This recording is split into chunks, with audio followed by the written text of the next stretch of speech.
안녕하세요. 저는 일찍이 남편을 잃고 긴 세월 과부로 살아온 60대 중반의 여자입니다. 이 말만 보면 참 박복한 인생이구나 하시겠죠? 실로 남편을 일찍이 떠나보낸 뒤 두 자식을 제가 다 건사했으니 일면만 본다면 충분히 그렇게 생각하실 수 있어요. 아이들이 사춘기에 막 접어들 무렵 갑작스럽게 찾아온 사별이라 우리 가족 모두 몸도 마음도 고생을 많이 했고요. 그리고 35의 나이로 딱 30년 전 친모가 세상을 떠났어요.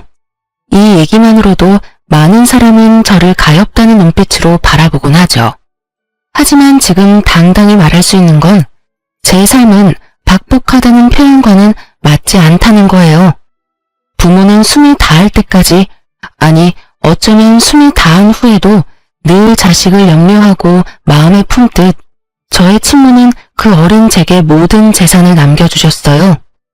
제 형제들의 친모의 뜻을 따라 제가 성인이 될 때까지 잘 관리해 주었고, 성인이 되었을 때 저는 그때 남겨준 돈으로 황무지 같은 땅을 하나 사게 되었어요. 그러나 당시 그 땅은 아무것도 없는 허허벌판이라 잊고 살아왔어요. 그땐 형제들이 저더러 부동산에 부자도 모르는 바보라며 혀를 찼어요.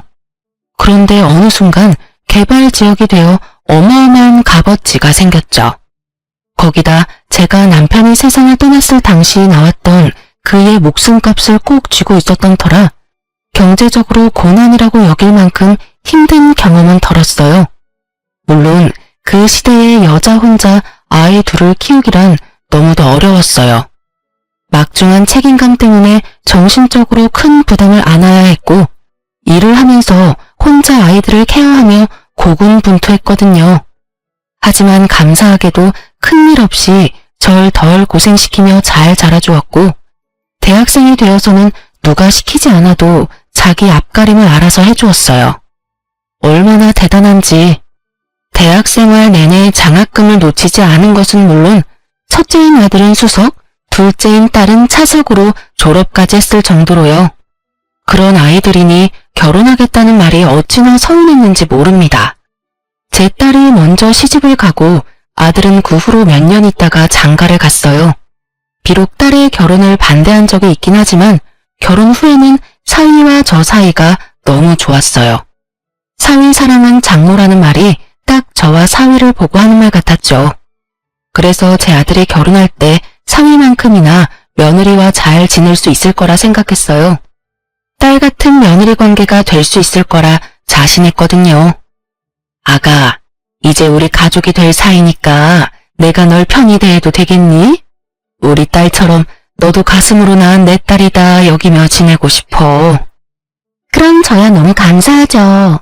어머님께서 저를 편히 대해주셔야 저도 마음이 놓이는걸요. 고맙다. 우리 아들이 너를 만나 얼마나 다행인 줄 몰라. 내 아들이지만 영 재미도 없고 일밖에 모르지 않니. 그래도 예쁘게 봐주렴. 너처럼 야무진 아이가 우리 가족이 된다니 하나 남은 염려까지 다 덜었다. 엄마도 참, 나처럼 재밌는 사람도 없어. 내가 배필을 정말 잘 골랐지? 동생 잘 사는 거 보고 나 혼자 결혼도 못하는 거 아니냐며 그렇게 걱정하시더니 이제 나도 장가가니까 마음 놓고 지내셔. 그래, 이제 엄마도 마음 편히 지낼 거야. 너희 다 가정 꾸려 지내니까 나도 나만 챙기면 되지 않니? 결혼하고 나면 내 집에 자주 올 필요도 없어. 엄마의 자유로운 생활을 방해하지 마렴. 우리 며느리는 참 뚝 부러지는 아이였기에 현명한 사람일 거라는 믿음이 있었어요. 그래서 결혼하면 아들과 정말 잘 살 거라고 생각했죠. 그때까지만 해도 이제 내 몸 하나만 잘 건사하며 자식들 걱정 안 시키고 잘 지내자 싶었던 터라 얼마나 마음이 가벼웠는지 몰라요. 하지만 이 모든 건 제 욕심이었던 걸까요? 아니면 시누와 며느리라는 고부관계는 아무리 노력해도 부모와 딸이 될 수 없는 건가요? 그렇게 예쁘던 며느리와 저도 결국 고부 갈등을 피해갈 수 없었어요. 심지어 아들 부부가 결혼한 지 몇 년이 채 되지 않았을 때부터요. 제가 관계의 첫 단추를 잘못 깨어 발단을 만들고 만 거죠. 제 배 아파 낳은 자식도 모르는데 남의 자식 속을 제가 어찌할 수 있었겠어요? 그런데도 남의 귀한 자식 제가 힘들게 만들면 안 된다는 생각에 열심히 딸과 아들 챙기듯 챙겨주었는데 그게 화근이 되었네요. 제 사위가 결혼 기념일 때면 그렇게 저를 신경 썼어요. 한 번은 자기들 결혼 기념일에 제게 한우를 사왔더라고요. 마침 아들네 부부도 제 집에 들른다고 하여 온 가족이 모였어요. 그래서 온 식구가 간만에 함께 식사를 나눴죠. 저는 미리 준비해둔 딸네 부부에게 작지만 축하 선물을 전했어요. 그런데 며느리가 그게 내심 부러웠던가 보더라고요. 어머, 어머님께서 자식 결혼 기념일까지 챙겨주시는 거예요? 저희도 얼마 전에 기념일이었는데 아가씨랑 서방님은 좋겠어요. 그랬니? 미안하구나. 내가 미처 몰랐어. 매년 이날만 되면 꼭 집에 와서 애들과 함께 식사하는 게 익숙해져서 기억에 남아 처음으로 준비해본 건데 본의 아니게 우리 며느리를 서운하게 해버렸네. 이걸 어쩌면 좋지? 서운하기는요. 괜찮아요. 어머님께서 일부러 차별하신 것도 아닌데요. 신경 안 쓰셔도 돼요. 저희가 아가씨네와 달리 어머님께 찾아뵙지도 않았는걸요. 며느리는 크게 내색하지 않았지만 제가 딸네 부부에게 선물을 전해주고 나서 기분이 가라앉았다는 게 느껴졌어요. 실로 그 후로 왠지 모르게 저를 피하는 듯한 느낌도 받게 되었던 터라 자꾸 마음에 걸리더라고요. 어떻게 해야 하나 고민하던 중 마침 2달 뒤 며느리의 생일이라는 걸 알게 되었어요.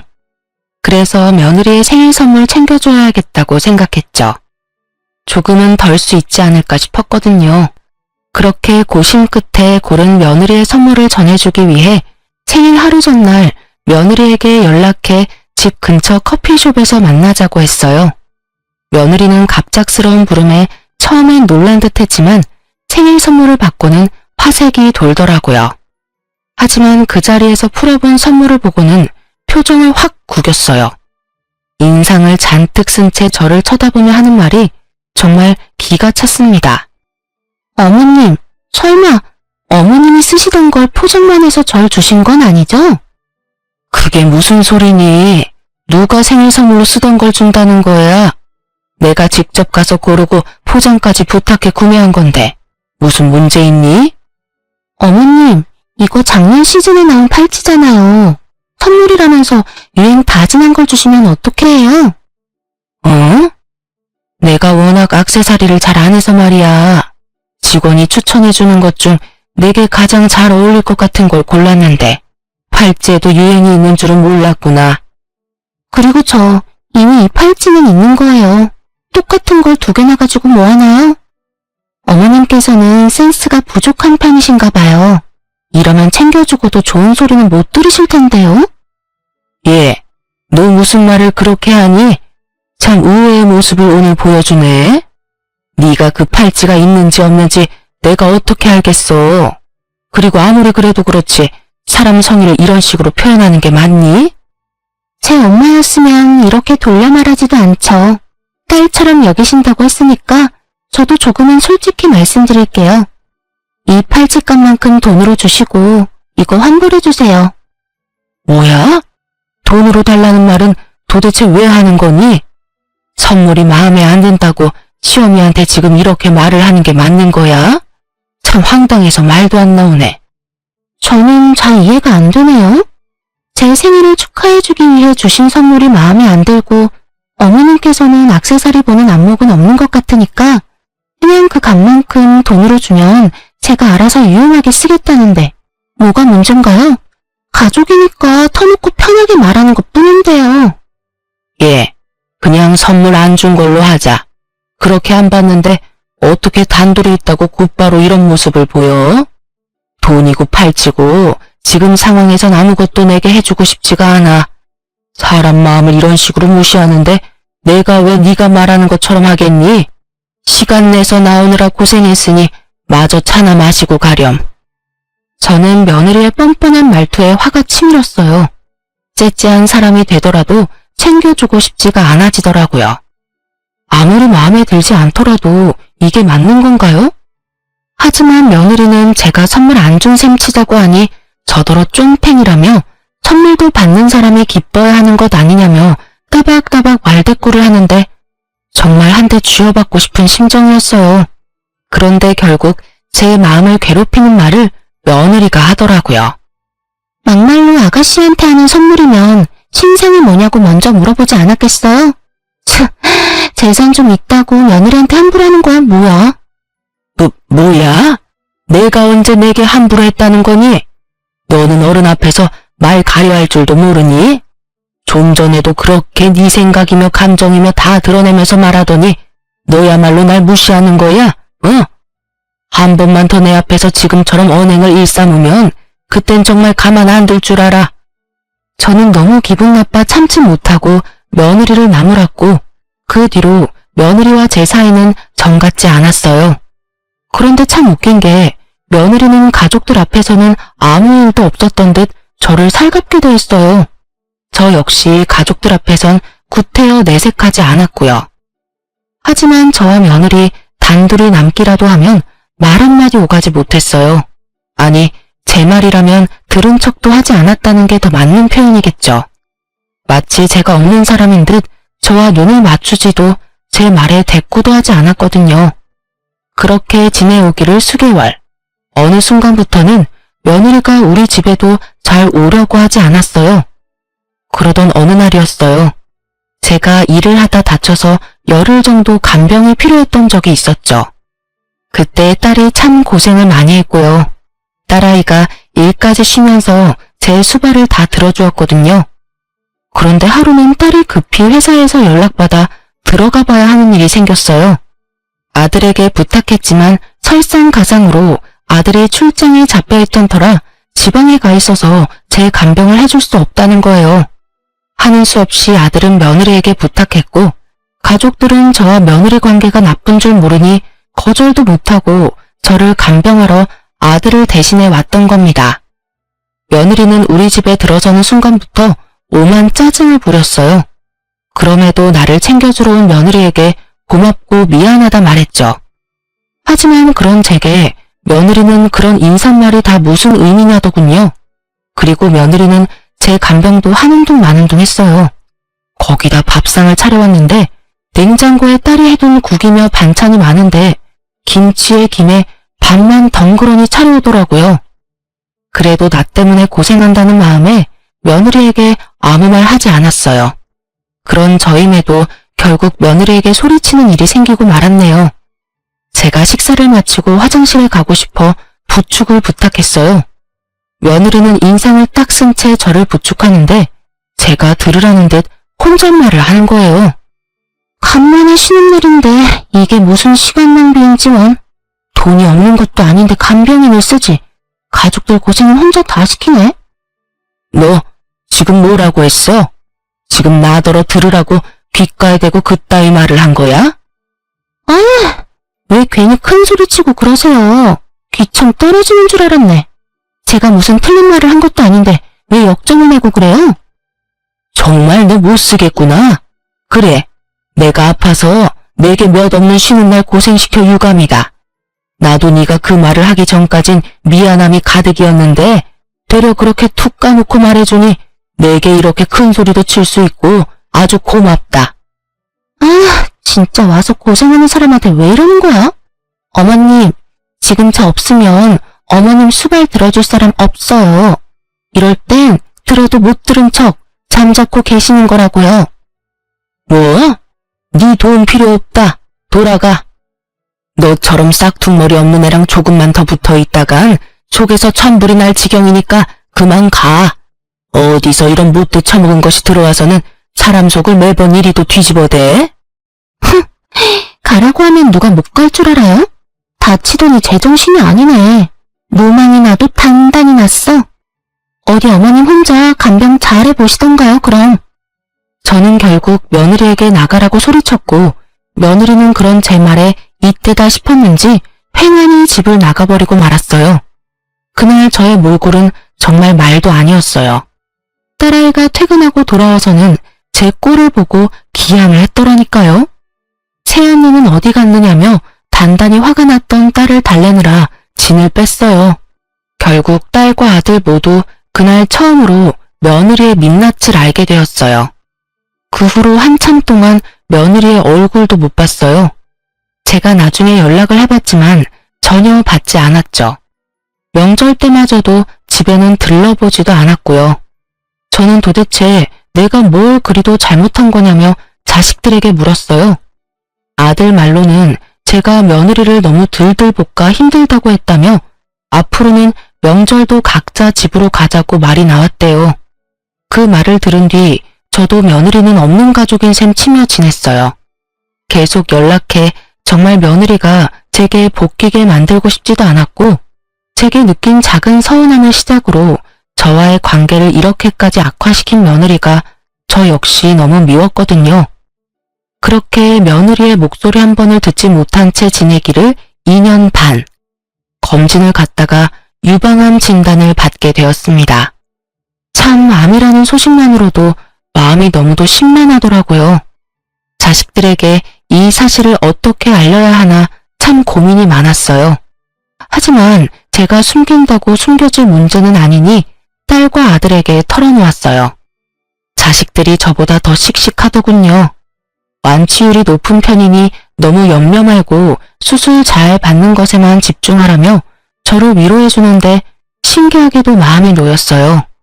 그렇게 저는 씩씩하게 유방암 수술을 받게 되었습니다. 그런데 짧지 않은 기간 동안 단 한 번도 코빼기도 안 보이던 며느리가 회사에 연차까지 내고 저를 간병하겠다며 나서는 거예요. 처음엔 그런 모습이 너무도 황당하고 부담스러웠어요. 어머님, 제가 그동안 찾아뵙지 못해서 죄송했어요. 어머님께서 아프다는 소식을 들으니 그제야 정신이 좀 들더라고요. 그동안 제가 너무 무례하고 경솔한 태도로 지냈다는 걸 느꼈어요. 그러니 이번만큼은 제가 어머님을 돕고 싶어요. 그래, 네가 용기를 내어줬다니 고맙다. 그간 쌓인 안 좋던 감정 나도 털어내마. 하지만 괜한 고생할 필요 뭐 있니? 우리 애들한테도 간병해주지 않아도 된다고 이미 말해뒀으니 너까지 신경 쓸 것 없어. 어머님, 제 마음 성의를 이렇게 무시하시면 제가 너무 서운하네요. 제가 반성하는 마음으로 어머님을 챙기고 싶어 그래요. 좋은 마음으로 너그러이 이해해주시고 허락해주세요. 얘가 이번엔 왜 이리도 집요하게 굴어? 괜찮다니까. 내 몸 하나 내가 건사 못하겠니? 걱정해주는 마음은 고맙지만 정말 내가 알아서 할 수 있으니 이 이야기는 그만하고 오늘은 그만 돌아가렴. 며느리는 그날따라 유독 집요하게 고집을 부렸어요. 한사코 괜찮다는 제 말에 서운하다는 표현까지 하는데 정말 제가 나쁜 말이라도 한 것처럼 마음이 좋지 않더라고요. 하지만 다른 큰 병도 아니고 앞으로 건강관리에만 힘쓰고 병원만 꼬박꼬박 잘 다니면 되는 걸 무슨 간병까지 받으며 자식들 고생을 시키겠어요. 그런데 다음날 며느리가 아들을 어떻게 구워 삶았는지 아들과 함께 찾아와서는 또다시 간병 이야기를 꺼내더군요. 엄마, 그러지 말고 이번엔 며느리 챙김 받으면서 편하게 지내요. 요 며칠 수술 받고 병원에 있느라 고생하셨잖아요. 며칠만이라도 챙김 받으면 엄마도 편하고 더 좋을 거예요. 저희도 안심되고요. 저번에는 모른 척 하던 애가 갑자기 무슨 마음을 먹고 간병을 다 해준다니. 애가 어디 밥을 잘못 먹은 것도 아니고 안 하던 짓을 왜 갑자기 하겠다는 건지 원. 저번엔 간병도 부축도 뭐 하나 제대로 해주질 않았다. 같이 있으면 내가 더 불편했어. 그러니 너가 잘 말해서 간병은 필요 없다고 말해주렴. 에이 엄마, 저번엔 반성 많이 했대요. 엄마가 그렇게 아픈 줄 몰랐다면서 이제라도 며느리 놀이 해주겠다는데 제가 어떻게 거절해요. 엄마랑 더 가깝게 잘 지내고 싶은 마음에 노력하는 거니까 엄마가 이번에만 좀 져주세요. 왜? 그런 말을 듣고 어떻게 또 거절을 하겠어요? 결국 저는 며느리의 도움을 며칠 받기로 했어요. 한번 간병받을 때 며느리와 대치가 있던 적이 있으니 걱정이 앞섰던 게 사실이에요. 하지만 며느리는 그런 제 염려와 달리 저를 정말 살뜰히 챙겨주었어요. 하루 이틀 하다 말겠지 싶었지만 사흘이 지나도록 변함없이 아침 일찍 찾아와 제 끼니며 집안일까지 뭐 하나 빼놓지 않고 정말 잘해줬죠. 저는 그런 며느리에게 고마운 마음이 들었어요. 그래서 제 카드까지 쥐어주며 저를 살펴주는 동안 편하게 사용해도 좋다고 얘기했어요. 며느리는 마지못해 받는 듯 잘 가지고 있다가 돌려주겠다고 말하더군요. 저는 정말 이래서 가족이 최고구나 하는 생각도 하게 되고 며느리와 거리를 두고 지낸 것에 대한 미안함이 절로 들더라고요. 그렇게 며느리가 우리 집을 와 저를 간병해준 지 일주일쯤 지났을 때였어요. 아침 7시면 알람 시기라도 된 듯 왔던 며느리가 점심때가 다 지날 때까지도 오지 않는 거예요. 혹시 저를 챙기다 몸살이라도 난 건 아닌가 걱정이 되어 전화를 걸어도 안내 음성만 들릴 뿐 연결이 되지 않았어요. 오후 4시 다 될 때까지도 깜깜무소식이라 아들에게라도 연락해 며느리의 안부를 물으려는 찰나 현관문이 열리는 소리가 들렸어요. 우리 집에 들어온 사람은 다름 아닌 며느리였습니다. 그런데 며느리 손에 엄청난 양의 쇼핑백이 들려있는 게 아니겠어요? 저는 당혹스러운 마음에 이게 다 뭐냐고 물었죠. 그런데 며느리는 저를 죽을 듯 노려보며 이렇게 말하더군요. 보면 몰라요? 쇼핑하고 온 거잖아요. 어머님께서 준 어머님 카드로 그동안 고생한 저를 위한 선물들 좀 샀어요. 왜요? 저더러 편히 쓰라고 주셔서 편히 썼는데 뭐 문제 있어요? 갑자기 너 태도가 이게 뭐니? 네가 경솔했다며 사과한 지 얼마나 됐다고 또 이러는 거야? 사람이 연락해도 받지도 않고 너 몸살이라도 난 줄 알고 내가 얼마나 걱정한 줄 아니? 기가 막혀라. 걱정이 무슨 걱정?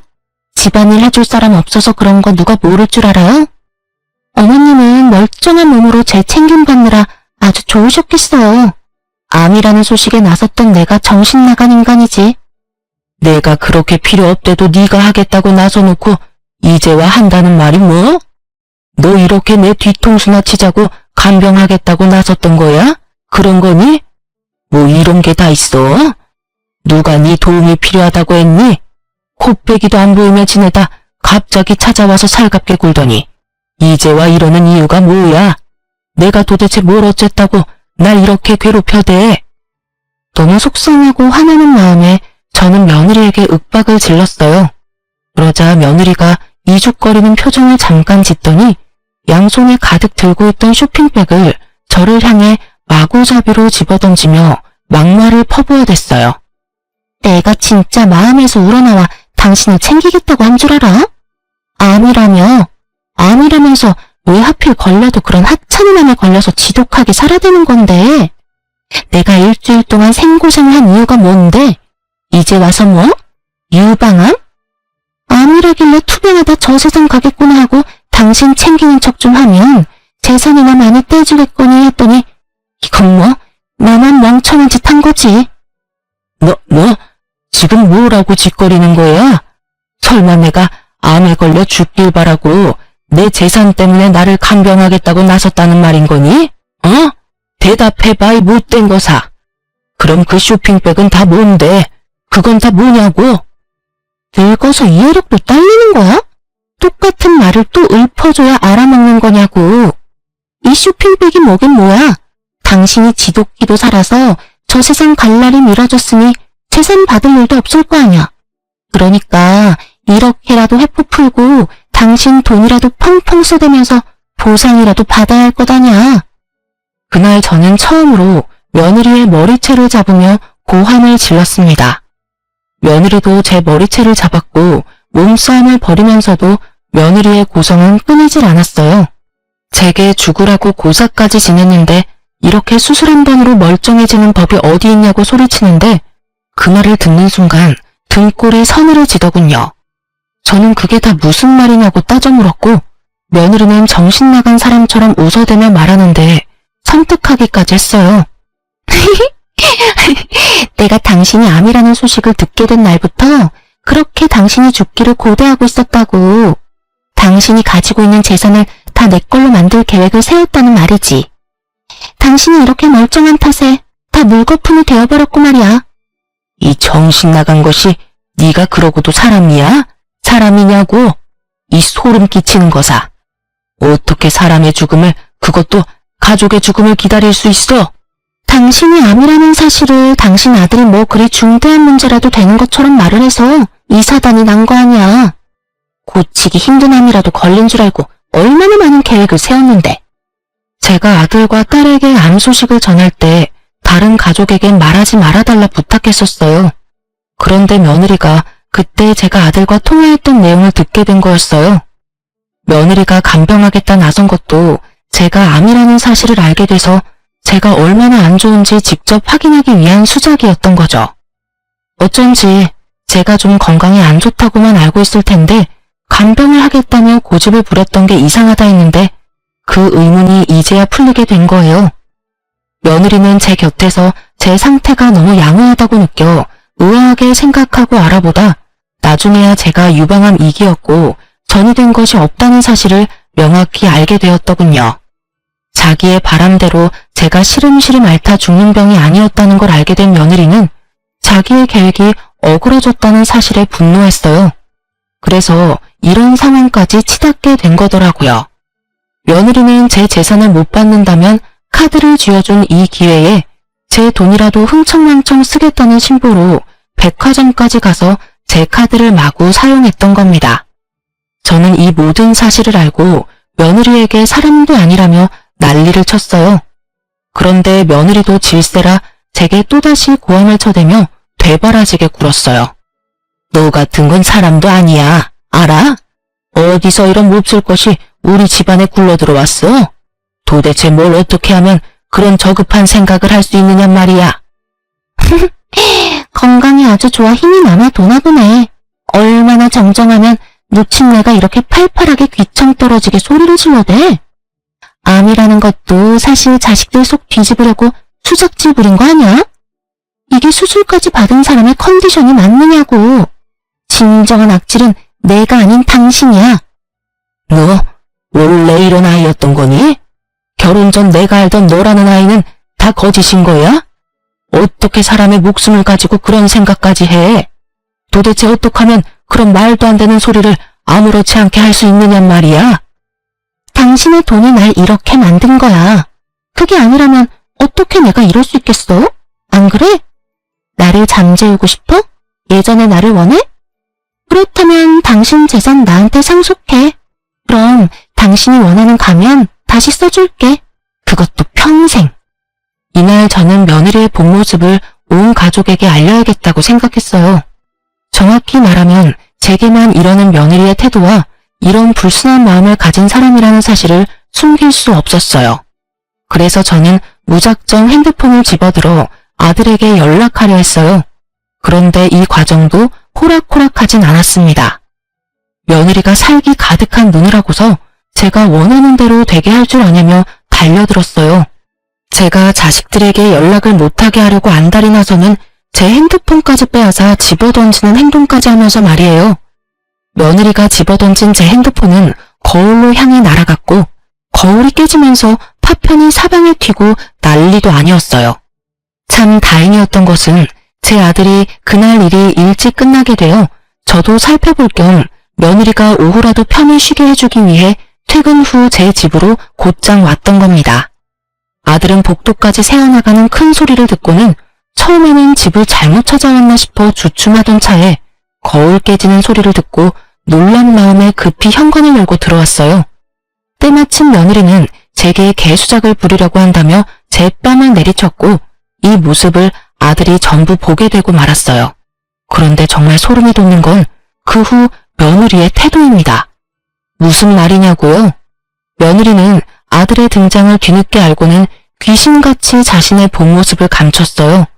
손까지 덜덜 떨며 오해라고 연기를 하는데 여우주연상감이다 싶은 생각이 들 정도로 무섭더라니까요. 당신 지금 뭐 하는 짓이야? 집안 꼴은 또 이게 다 뭐야? 당신 엄마한테 무슨 짓을 한 거냐고. 자기야.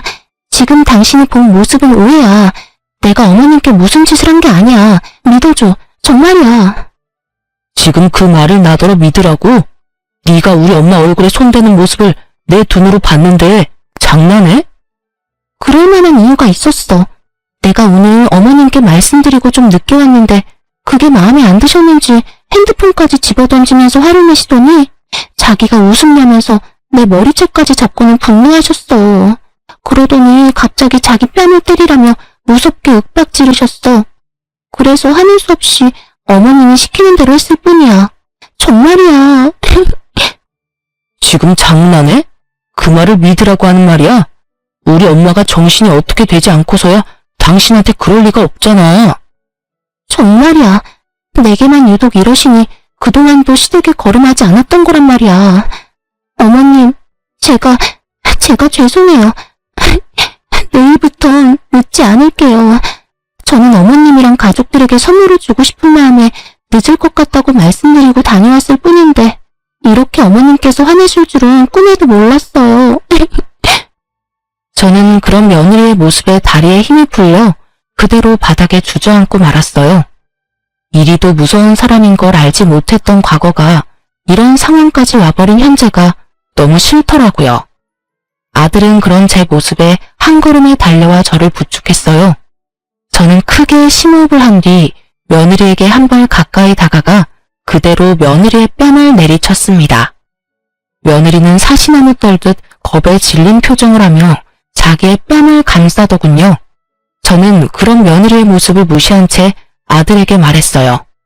아들, 잘 왔어. 이제 나도 마음이 편하네. 가서 홈카메라 확인해보렴. 며느리의 말이 맞는지 네가 직접 확인하는 게 좋겠어. 홈카메라라뇨? 그런 게 이 집에 있을 리 없잖아요. 무슨 그런 말도 안 되는... 왜 없다고 생각하니? 2년 넘게 우리 집에 올 일이 없으니 네가 몰랐을 뿐이야. 네 본 모습이 얼마나 잘 담겼는지 나도 궁금하네. 요즘 세상이 참 좋아? 그렇지? 사실 제가 수술받은 직후 자식들에게 간병 부탁을 하고 싶지 않아 상의한 끝에 며칠만이라도 간병인을 쓰자는 이야기가 나왔어요. 그런데 우리 애들이 불안한 마음을 표현하길래 자식들을 안심시키기 위해 설치해 두었던 거예요. 며느리는 우리 집에 홈카메라가 있다는 것을 알고는 얼굴에 핏기가 다 마른 듯 사색이 되었습니다. 아들은 곧장 안방에 설치된 홈카메라를 확인했어요. 며느리가 내게 했던 언행이 모두 탄로났고 아들은 며느리를 쥐잡듯 잡으며 당장 이혼 소장을 날리겠다고 난리를 쳐댔습니다. 하지만 며느리는 끝까지 다 오해라며 제가 하지 않은 잘못들까지 만들어가며 계속 거짓말을 해대더군요. 그러나 이제와 그런 게 다 무슨 소용이겠어요. 이미 며느리의 만행이 담긴 것을 아들이 직접 봐버렸는데요. 며느리는 아들의 바지가랑이까지 붙들며 아니라는 말만 되풀이하며 포효했어요. 결국 본 모습을 제 아들에게 보이고만 며느리는 내쫓긴 건 물론 이혼 소송까지 당했어요. 그런데 왜 며느리가 이렇게까지 아들에게 목을 맸는지 아시나요? 실은 우리 아들은 돈에 관해서는 머리가 빨리 돌아가거든요. 그래서 일적으로 번 돈을 어마어마하게 불린 자산가예요. 며느리는 그런 우리 아들의 능력과 돈을 사랑했던 거죠. 나중에야 아들을 통해 알게 된 사실 중 하나가 있는데 바로 며느리가 물욕이 어마어마했다는 거였어요. 며느리는 시댁에 왕래하지 않는 동안에 자기가 버는 돈은 자신을 치장하는 데 전부 쓰고 생활하는 건 전부 제 아들의 돈으로 지냈더라고요. 아들은 그런 상황에서도 한 번도 며느리를 탓하지 않고 참으며 지냈던 거였어요. 그런데 저를 대하는 태도를 알게 된 것과 저의 죽음에 대해 가벼이 여긴 것, 그리고 복수심을 느끼며 제 돈으로 그것을 풀었던 전까지 이 모든 걸 알고는 더 이상 참으면서까지 부부의 연을 이어갈 가치가 없었던 거예요. 거기다 며느리의 만행은 이혼 소송에서 아들이 유리하게 작용하는 발판이 되어주었어요. 며느리는 그렇게 땡전 한 푼 받지 못했을 뿐 아니라 어마어마한 위자료까지 아들에게 줘야 했습니다. 그런데 이 정신 나간 것이 이혼 후에 그리도 아들을 찾아와서는 돈이 없어 위자료를 못 준다고 진상을 부렸어요.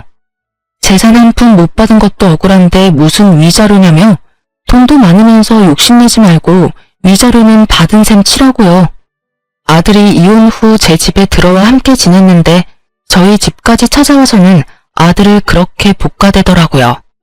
그렇게 지낸 지 두어 달쯤 됐을까요? 또 찾아와 복도에서 며느리와 아들이 한참을 실랑이하기에 더는 참지 못하고 제가 현관문을 열고 나가 이전 며느리의 얼굴을 내리치며 소리쳤어요. 위자료 줄 돈이 없어?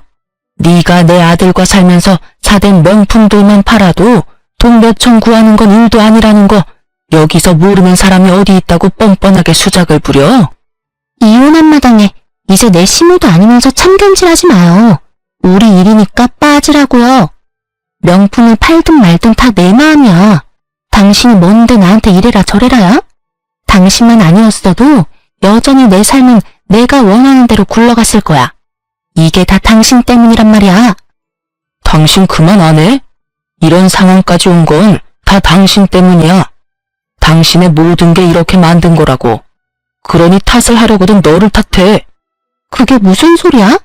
당신 엄마만 아니었어도 당신이 내 모습을 알게 됐을 리 없잖아.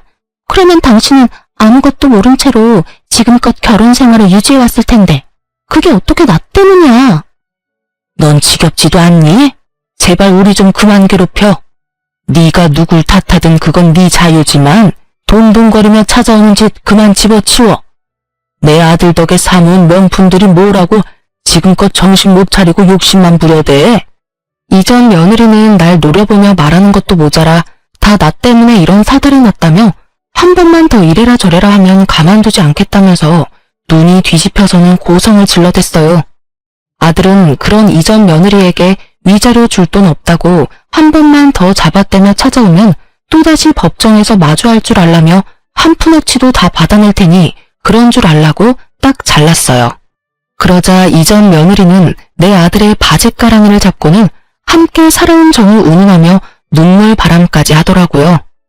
우리 안 좋게 이혼을 했어도 그간 함께 살아온 정을 생각해서라도 나 좀 봐줘. 우리한테 안 좋은 날만 있던 게 아니잖아. 분명 좋은 추억도 많고 나 많이 사랑했잖아. 그러니까 제발 이렇게 끝까지 날 궁지로 몰지는 말아줘. 응? 그래, 내가 너랑 함께 지내온 시간을 생각하면 피가 거꾸로 솟는 기분이야. 이리도 뻔뻔하고 악질 중에 악질인 여자를 멍청하게 이해하며 살아온 내 시간들을 전부 되돌리고 싶어 미치겠다고. 그러니 더는 내 속 긁지 마. 알겠어? 어떻게 그런 말을 할 수 있어? 그래도 사랑했던 여자한테 어떻게 그런 모진 말을 해. 위약금만 받은 셈 쳐주면 찾아오지 않는다고 했잖아. 돈도 많으면서 그게 그렇게 어려운 거야? 도대체 왜 끝장을 보려고 그러는 건데. 내가 가엾지도 않아? 내게 이렇게 버려진 내가 가엾지 않느냐고. 아들이 괴롭다는 듯 소리치는 모습에 어찌나 눈물이 핑 돌고 이전 며느리가 사무치게 미운지 비련의 여주인공이라도 된 듯 가련한 척 눈물을 훔치는 모습에 집에 들어가 굵은 소금을 냅다 한 바가지 들고 나와서는 마구 뿌려댔습니다.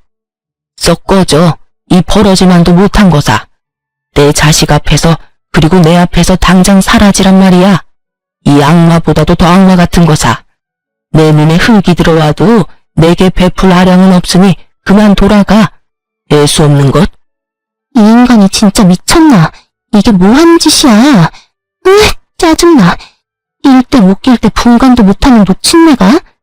진짜 똥이 더러워서 피하지 무서워서 피하나? 간다 가. 한 사람 인생을 이따위로 망쳐놓고 당신은 떵떵거리며 잘 살 것 같아? 두고 봐. 내가 당신 지옥에 빠뜨릴 거야. 결국 이전 며느리는 제가 뿌려댄 굵은 소금을 왕창 맞고 제게 악담을 퍼부은 뒤 제 발밑에 침까지 뱉고는 돌아갔어요. 그리고 얼마 후 이전 며느리는 아들에게 위자료를 보냈더라고요. 그렇게 악연이 끝났다고 마음을 놓고 지낼 때 이전 며느리는 또 우리 집에 찾아왔어요. 그런데 이번엔 아들의 바짓가랑이가 아닌 제 바짓가랑이를 잡는 일이 생겼습니다. 알고 보니 며느리는 제 말처럼 위자료를 자기가 가지고 있던 명품을 팔아 마련해서 주었던 거였어요. 그러나 그 후에 이전 며느리는 생활고에 시달리게 된 거예요. 그런데 그 생활고가 참 말도 안 되게 생겼더군요. 이전 며느리는 명품 사재기를 끊지 못했고 아들과 부부였을 때 가진 물욕을 버리지 못한 채 자기가 버는 돈으로 명품을 사드는 바람에 카드 빚이 어마어마하게 불어나고 말았던 거죠. 그렇게 위자료를 준 지 3달 만에 제게 찾아와서는 아들과 재결합을 할 수 있도록 힘 좀 써달라며 애원을 해댔어요. 어머님, 제가 경제적으로 힘들어 보니까 이제야 제가 얼마나 행복한 결혼 생활을 했던 건지 알겠어요. 제발 민석 씨와 재결합할 수 있도록 힘 좀 써주세요. 그게 무슨 말도 안 되는 소리야. 네가 그동안 했던 모든 걸 알고도 너를 어떻게 다시 가족으로 받아들이니? 우리 가족이 우습니? 나랑 내 아들이 우스워? 우습다뇨. 전혀 그런 거 아니에요. 어머님, 저 정말 진심으로 깨우친 게 많아요. 제가 어머님께 했던 은행 모두 이렇게 싹싹 빌며 사죄드릴게요. 재결합하도록 도와주시면 다시는 어머님께 그런 모습 보이지 않을 거예요. 맹세할게요. 완벽한 며느리 그리고 아내가 될게요. 그러니까 제발 저를 용서해주시고 민석 씨한테 말 좀 잘해주세요. 네? 예, 제발 이런 말도 안 되는 소리 하러 자꾸 찾아오지 마. 이 집에 너 반기는 사람 누가 있다고 이리도 와서 사람 골머리를 썩히는 거니? 네 생활고는 네 그 씀씀이 줄이고 갚아가면 되지 않니? 네가 어떻게든 메꾸고 네 인생 네가 잘 가꿔가며 살아. 우리 집안과 너는 이제 정말 끝났잖아. 과거에 집착하면 할수록 너도 힘들어지는 거야. 알겠니? 가르치려 들지 마시고 전 남편이랑 재결합하는 것만 힘써줘요. 제가 이 나이에 가르침을 받을 필요는 없잖아요. 저도 어머님이 좋아서 전 남편이랑 다시 잘해보려는 건 아니에요. 남편의 어머님이니까 그냥 적당히 선 지키며 지낼 거고, 그래서 이전에 제 모습은 보여주지 않겠다고 말할 수 있는 거고요. 그러니까 제게 훈계 말고 전 남편 설득을 해주세요. 참나, 내가 왜 그래야 하니? 과거엔 몰라도 이제 넌 내 마음에 들지 않는 아이야. 아니, 넌 절대 우리와 다시 가족이 될 수 없는 아이야. 그러니 괜히 서로 감정 상하는 만남 그만두고 너도 네 삶을 살아. 질척대는 모습 더 보여 좋을 거 없어. 네가 무슨 말을 한들 넌 이제 우리 집안과 끝이야. 어머님 때문에 제가 이혼당한 거잖아요. 그러니까 절 도와서 다시 원래 자리로 돌려놔요. 내가 있을 자리는 어머님 아들 옆이니까요. 당신 아들은 내가 있는 한 재혼도 못할 줄 알아? 귀한 아들 늙어 죽을 때까지 혼자 있고 보고 싶은 거 아니면 나와 재결합하는 거 도와요. 이 끈질기게도 못된 거사. 냉수 마찰하고 속이나 차려. 그리고 다시는 우리 근처에는 얼씬도 하지 마. 속에서 천불이나 참지 못하고 냄비 한가득 찬물을 가득 담고는 고약한 년 얼굴에 다가가서는 부어버렸어요. 그리고는 바로 우리 집에서 내쫓아버렸죠. 하지만 이 속도 없는 것은 몇 번이나 다시 찾아와서 재결합을 운운했어요. 하지만 저와 아들은 이런 이전 며느리를 끝까지 무시했고, 이 지긋지긋한 악연과는 이혼 승소 후 1년이나 지나서야 끝이 났어요. 제가 길다면 긴 세월을 살아오면서 만난 인연들이 참 많은데요. 이렇게 사악하기 이를 데 없는 사람은 이전 며느리가 처음이네요. 저로 인해 아들의 부부관계가 좋지 않게 끝을 맺었어요. 그 부부는 여전히 마음 아프고 아들에게 죄스럽기도 해요.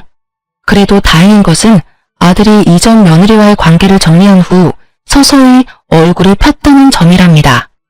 지금은 아들과 저 단둘이 함께 지내면서 더 없는 행복한 날들을 보내고 있어요.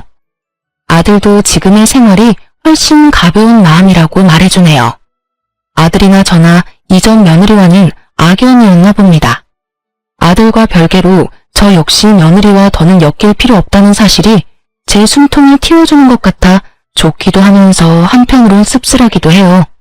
이전 며느리가 참 좋은 사람이었다면 든든하고 평범한 날을 보냈을 텐데 하는 생각이 아주 가끔 들어서 그런가 봐요. 저는 유방암 수술 후 아직 완치 판정은 받지 못했어요.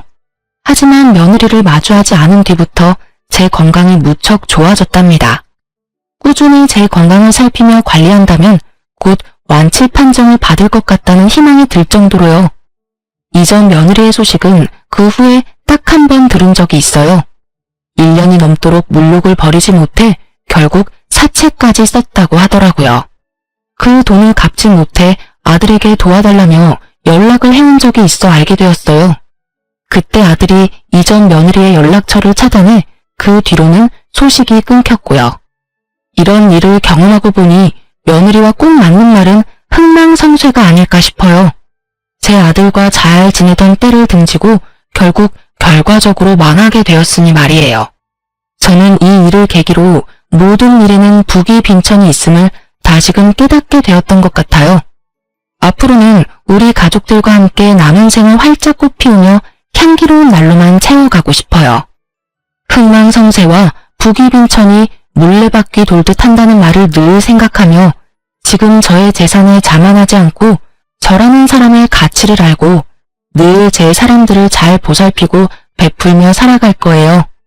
살면서 나의 태도가 얼만큼 내 삶을 좌우하는지 너무도 잘 알게 된 경험이었다 생각하며 제 아들도 저도 서로를 보듬으며 그렇게 더없이 찬란한 앞으로를 위해 나아갈 겁니다. 제 사연을 들어주신 많은 분께도 찬란히 꽃피는 날들 가득하기를 바라며 마칩니다. 들어주셔서 감사합니다.